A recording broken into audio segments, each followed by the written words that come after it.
Hi everyone! As you all most likely know, I recently learned the full cast list of the English dub of Cyborg Kuro-chan thanks to the voice of Kuro himself, Shawn Pleavin. I'll go into the full story on how we got in touch another time, but I wanted to share notes from our interview related to CyKuro. If you want to hear everything Shawn and I discussed, stay tuned in the future for my podcast episode. Without further ado, your questions answered.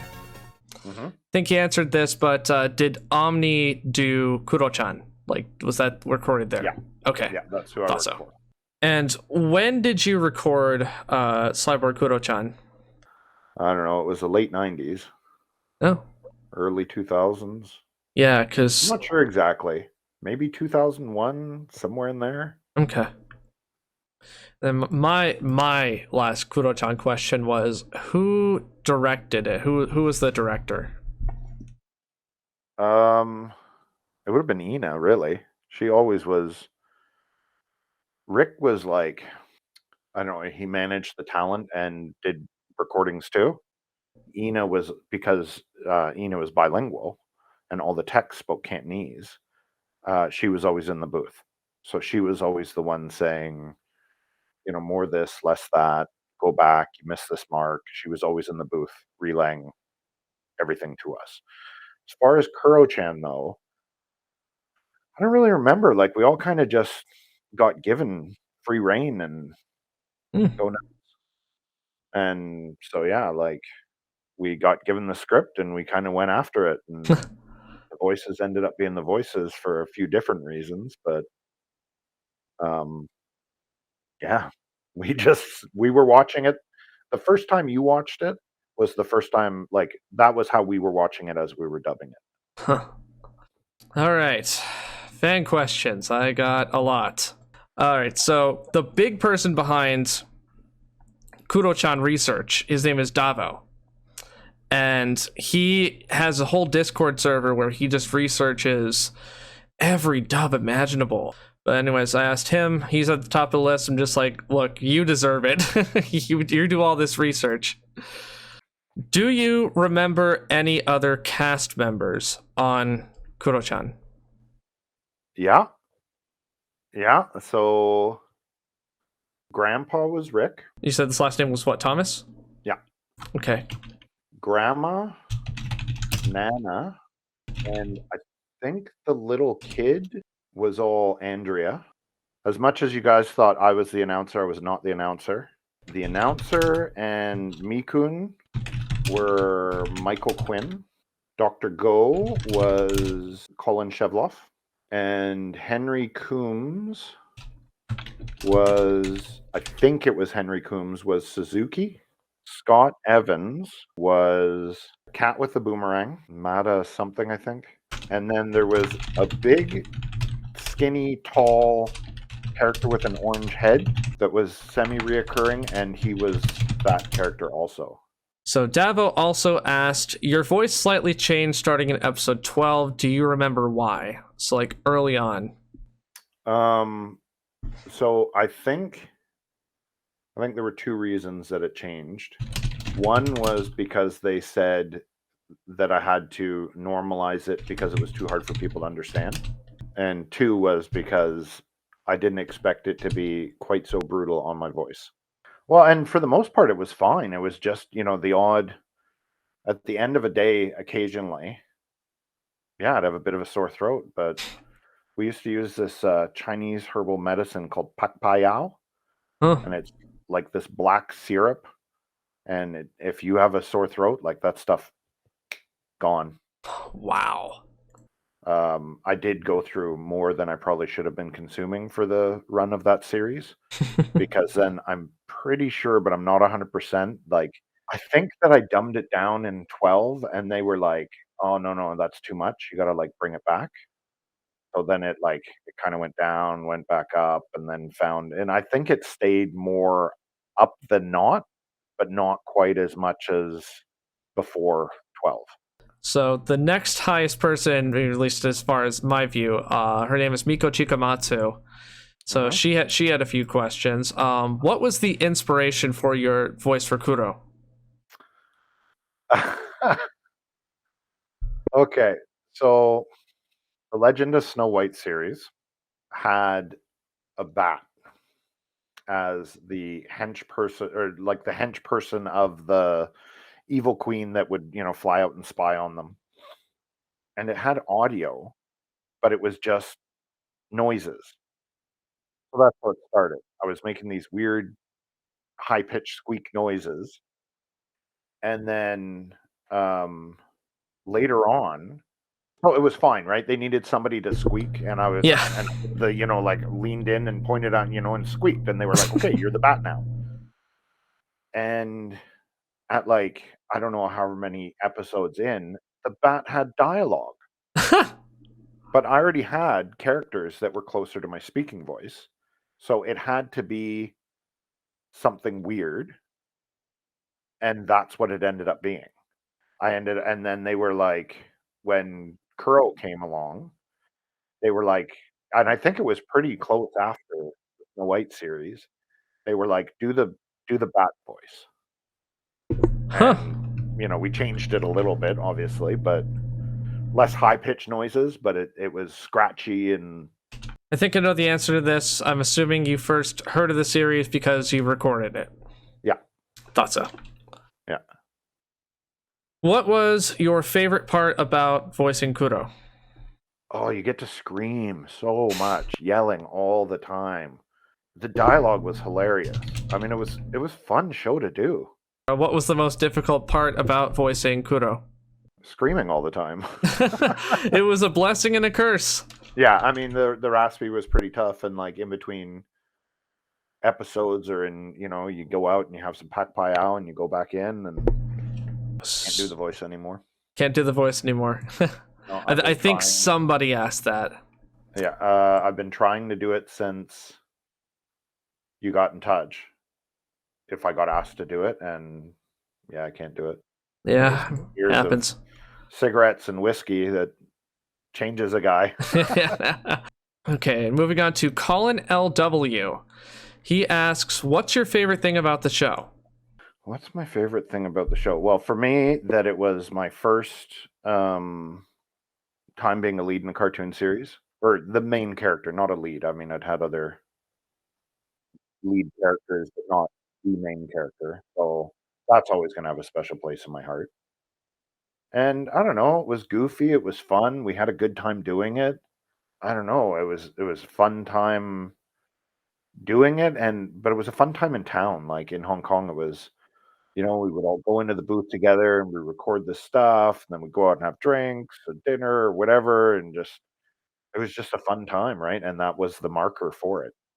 So next question is, if you remember, did the script say Mi-kun or Mi-kun? It's M-I-K-U-N or M-I-C-O-O-N? Not O-O-N. K-U-N. Okay. Good thing you remembered that. Yeah, and it was Dr. Go, not Goal. Okay, so it's Dr. just Geo. And you said when you recorded, you had like an earpiece in, you heard the original audio. Was that the Japanese audio track? I'm assuming so, yeah. Okay, great. Yeah. Yeah, if you were a main character, you got an earpiece, but you didn't always have an earpiece. Moving on to Doodletop. Doodletop asks, were all 65 episodes dubbed? I believe so. I don't know, I'd have to like look and watch some of the later ones to figure out if they, like, if I remember them. But yeah, we did quite a run, and I think it was more than, I'm confident it's more than 12. Yeah. I assume it's so fresh in your memory. I assume that you did it for quite some time. Yeah, and like, yeah, we did. It wasn't a week, it was weeks that we worked on it. So I'm assuming we did all of them. So somebody wanted to know why Mi-kun was Texan. Oh. In your Discord. Oh, are you on the server? Yep. Ha! You didn't say anything? Nope. That is hilarious. I wanted to know what I was getting myself into. So I went and found the Discord to see kind of what you guys were going to be after. Yeah, the search team. Yeah. So somebody asked why Mi-kun was Texan. And Mi-kun was Texan because the announcer's voice was very close to the to Mike's speaking voice. It was a little deeper, a little more, ostentatious or whatever, but it was the way that we got around that. And then Scott, who did the boomerang throwing orange cat, when in our dub, he had an Australian accent because, well, first off, Scott is Australian. Scott's natural speaking voice, there is not an Australian accent. He's got a very distinct, what do they call it, transatlantic accent, because he grew up overseas. He grew up with all these different people talking in movies and media. You would think Scott was North American, but he's not. He was an Australian. So that character, because Scott's voice had been used with other characters, he ended up being Australian, and he had a boomerang, so it was perfect. And then after I'd read a bunch of the stuff that you guys have been talking about, looking for episodes, I got in touch with somebody I know that's was up until recently was still involved in the media scene, and I suggested finding the producer, because that was his recommendation, saying that if it is locked in a vault somewhere, the producer would be the one to have access to it. And then this is the only souvenir I kept from the series. Oh my goodness. Traveled with me for 20 years. Oh my goodness. That's awesome.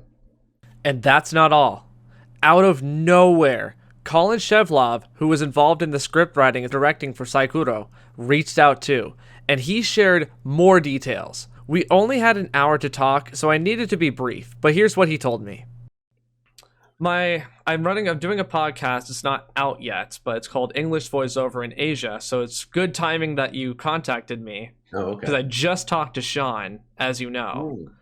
And it's just absolutely wild to me that you just kind of thought about Shawn and looked him up. Because I'm just I just talked to him. Didn't even know he existed. Yeah. Because I found out about him through his brother, Darren. Right. Because we were talking about Cyborg Kuro-chan. We've been looking for ages of any kind of lead. And Darren sent me over to his brother. I'm like, oh my gosh. Yeah. And then you contacted me, and this is really exciting. All right, so go ahead and introduce yourself. Sure. I don't have an introduction prepared, but my name is Colin. I was, as far as Cyborg Kuro-chan goes, I was the writer and the director and the voice of Dr. Go, probably some other little voices in there as well, but I just remember Dr. Go. Yeah. Very, very big character in that. Yeah, I mean, they were all such good characters. It's probably, and I think the reason that I was so excited when I saw that tweet about Kuro-chan was it had been the most fun that we had in the studio for a really long time, and it was such a series, and it was really close for me as well, because it had kind of marked the point where we'd done some things differently, and we had really enjoyed doing them, all of us, but in particular me. Yeah, it sounded like y'all had a blast. Yeah, it was always fun in the studio. I mean, I don't know, do you know very much about how voicing is done or dubbing is done? Okay, so you can be split into single tracks where you can have everybody in the studio together. If you're voicing right now, I work as a producer, and so for the series that I work on, we have actors come in, and usually, particularly in COVID, they're by themselves in the studio doing their lines. For some series, you can have an ensemble cast in a room, and that's really quite a lot of fun.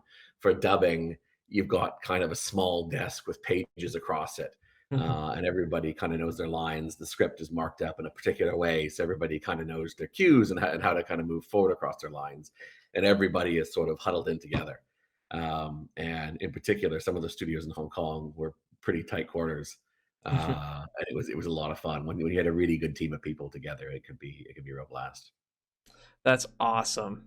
So moving on to the fan questions, because we're at the half-hour point.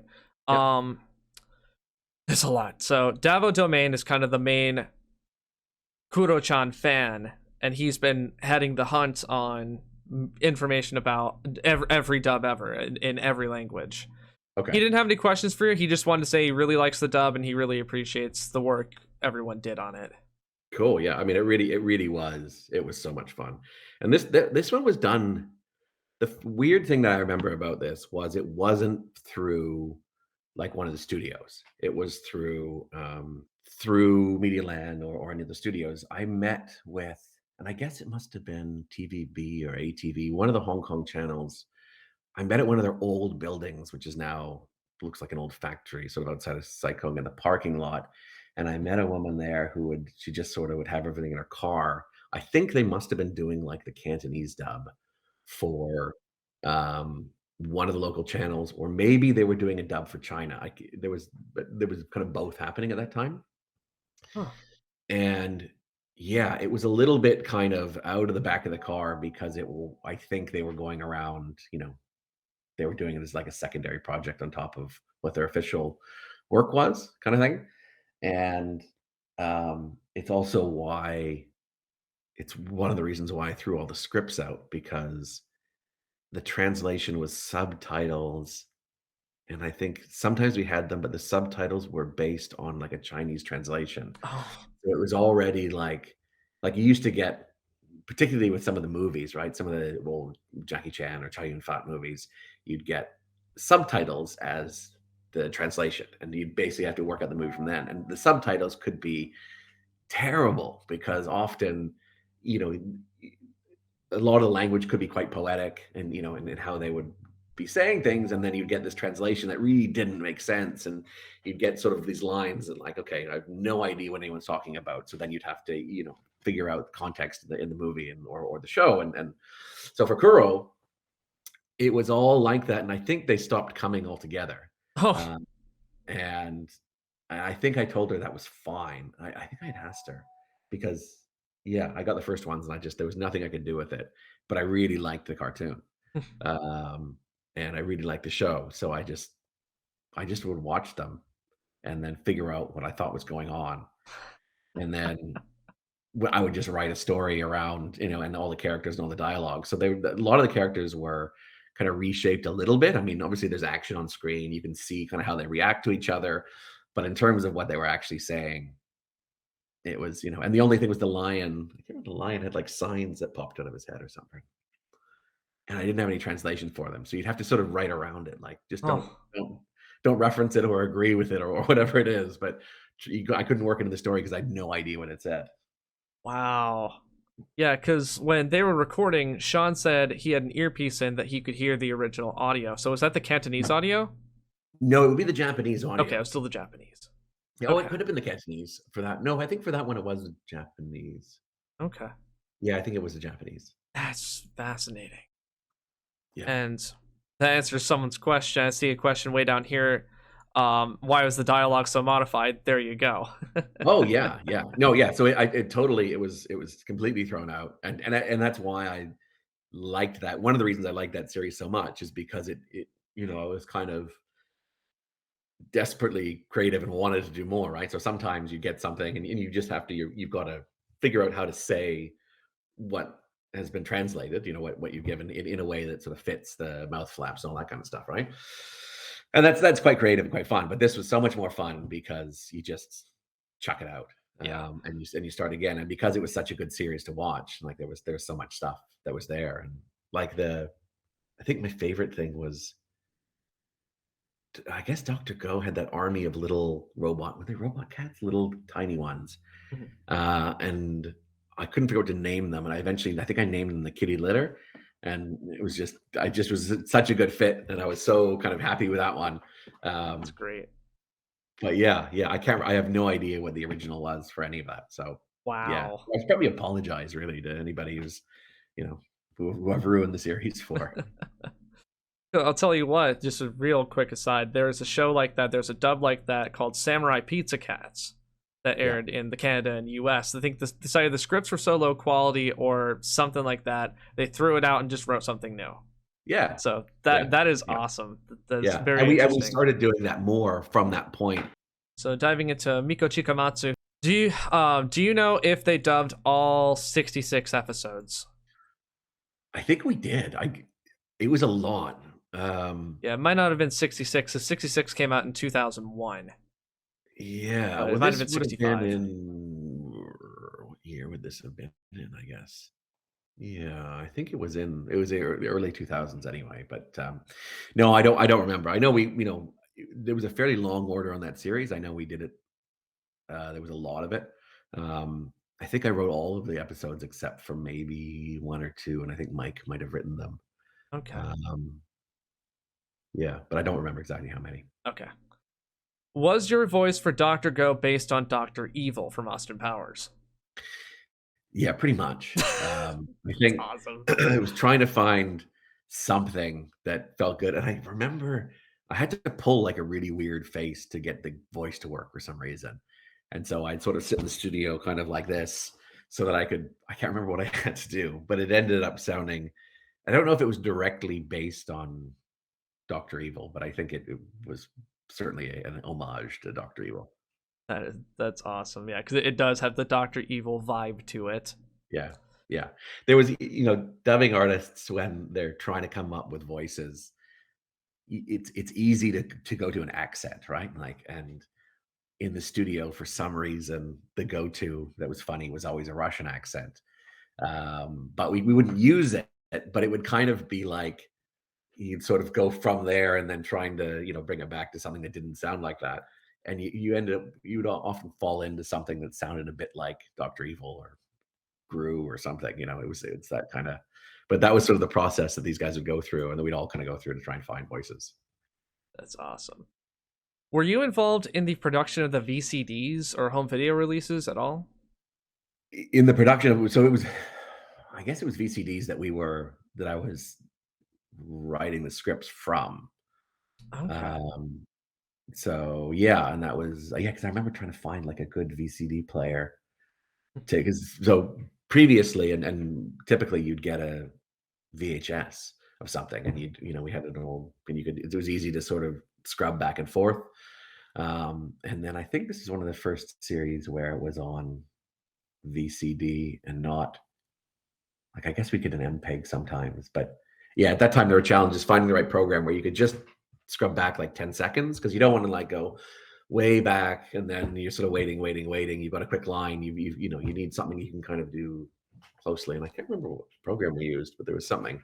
But yeah, I think those were VCDs. Huh. Okay. Yeah, because Kuro-chan came out on VCD in, I want to say, Malaysia, and that's how we have access to some of the episodes. Ah, okay, yeah. Yeah, so I wasn't sure if you've had any involvement with the release directly or just no. So I mean, in terms of the release, no. So we did the voices, and then the studio would mix them and send them off. In fact, aside from picking up the episodes, I can't remember what her name was. I didn't see her outside of that. Okay. Moving on to Coop. So he already answered how did the voice end up with such different direction? Why was the dialogue so modified? You threw out the script and said, we'll do something else. So, And he also asks, was this the dub designed to appeal more to standard English-speaking tastes or for Southeast Asia tastes?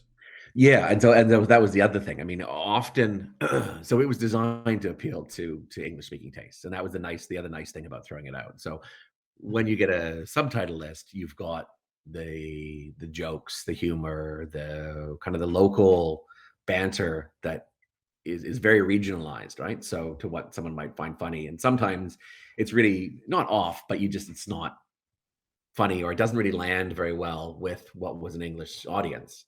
And so rewriting them gave me an opportunity to actually try and make it so that it was it was focused on Western audiences and English audiences, essentially. That's cool. Yeah, Colin LW, it's asked how much of something was ad-libbed, and I would just say the whole thing at this point. It was kind of a long-winded rant of sorts, and one of the lines was a quickie from your favorite secretary, and it was kind of out of left field. So that whole thing was ad-libbed. I don't know that there was much ad-libbed in that series, actually. So so I wrote and directed, which gave me a huge benefit. So I knew the team really, really well. So I could write to their voice, and I could write to the, like, people have pace and how they speak and how they do a character. So I could hear everybody's voice and character in their head. And so it made it really easy to sort of time out. You'd see, blah, blah, blah. And you think, oh, well, they'd say this, but they're going to say it about like this. And it was really easy to write to it. And then as the director, then it was great because I knew every line of the script. So it was really easy to follow along. Like dubbing, it can be a little bit challenging sometimes when you've got complicated scenes. So it made it easier to sort of tighten up the series. But then as an actor, I knew the lines really well as well. So for anything that was long-winded, yeah, I'd just entertain myself at home and write whatever I needed to write. And then you sort of end up practicing it when you write it, because you write it, you've got to say it to see if it fits. And so when if it's yourself doing it, then you can write it to fit perfectly. And if you know the actor who's doing it, you can usually write it to be fairly close. So I think all of that series was it was all written. I don't think there was really much in the way of ad-lib. Okay. Thomas Blue asks, do you have any episodes archived? No. In fact, I've been looking for, it's one of those series that I look for occasionally, and I had for years because I had so much fun, but I never saw it again. Once it left our hands, it was gone. And in terms of archives of scripts, and I don't know how many computers have gone through in the last 20 years, but that one is so long gone. I don't have anything. Yeah, kind of assumed. So it's the answer I usually get, unfortunately. Yeah, for a while I did have a list of, and I was looking for it this morning, of shows that we dubbed that I'd liked. I mean, there's some that you remember really well, and I couldn't find it. I thought I had it on a drive somewhere, and I've been sort of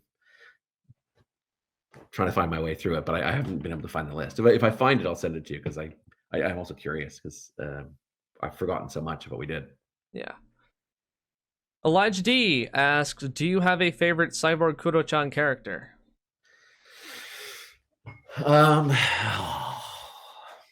Yeah, what's their favorite character?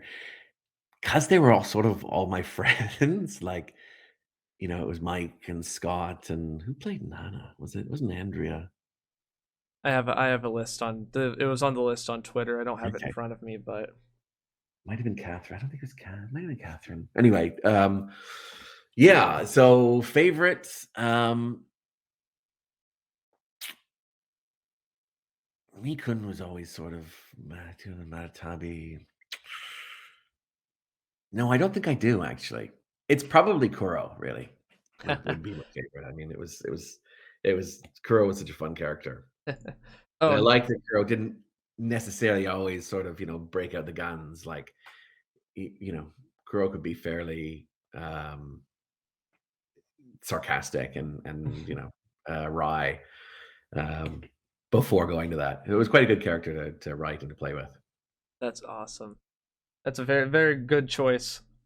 And by the way, Nana was voiced by Andrea Kwan.